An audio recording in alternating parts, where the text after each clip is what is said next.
Ayan, kahit maulan ay diretso ang kanilang trabaho.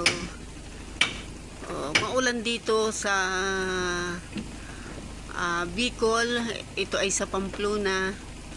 Ayan, yung aking mag-ama, ayan, tuloy ang kanilang trabaho. Bilang mekaniko, ayan ang kanilang ginagawa at yan, truck na yan, ayan. Naglagay lang sila ng trapal, yung binili ko sa Shopee. Yan ang aking binili dyan sa Shopee. Napakinabangan din naman ang trapal kung pero maliit. Maliit lang ang na-order ko sa kanila. Ayan yung aking aking asawa, ayun na, papunta na dyan. Baka yan ay ayun, nasuot na sa ilalim at talagang hindi niya tinigilan hanggang di matapos ang kanyang gawa. Ay malakas naman ang ulan. Kaya nakita yung aking trapal, yun na lang ang ginamit nila. Ayan yung anak ko, nakakulay blue. Yan, tulong sila mag-ama.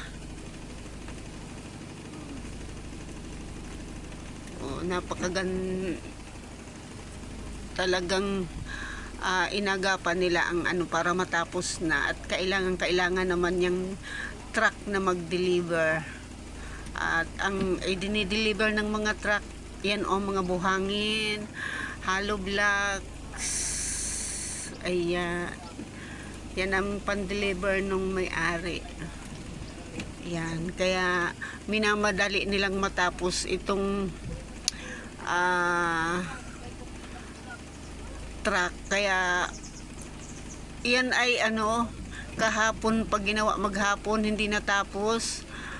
Awang kung matapos ngayon ang kanilang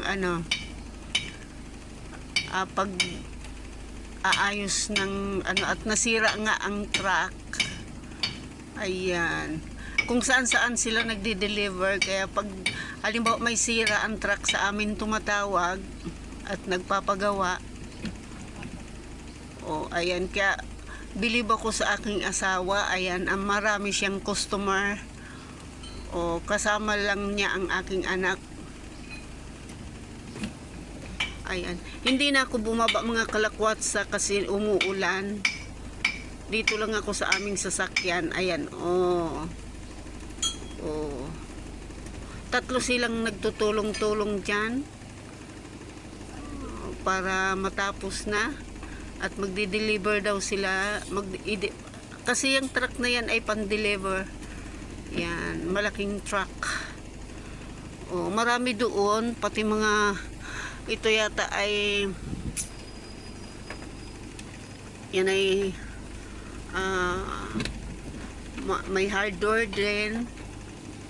Ito ay tapos mga pan-deliver nila. Kaya madaming ako sana ay maglalaro dyan sa buhangin. Ako sana sasayaw-sayaw, kaso umuulan. Ayan, madaming hollow blocks sila, mga pan-deliver. Yan.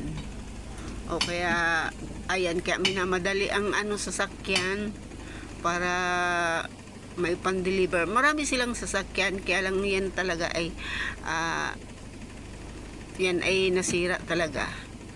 Ayan, maraming salamat po sa mga nanonood. Ayan, thank you so much po. Ayan, pa-comment, like and share naman po.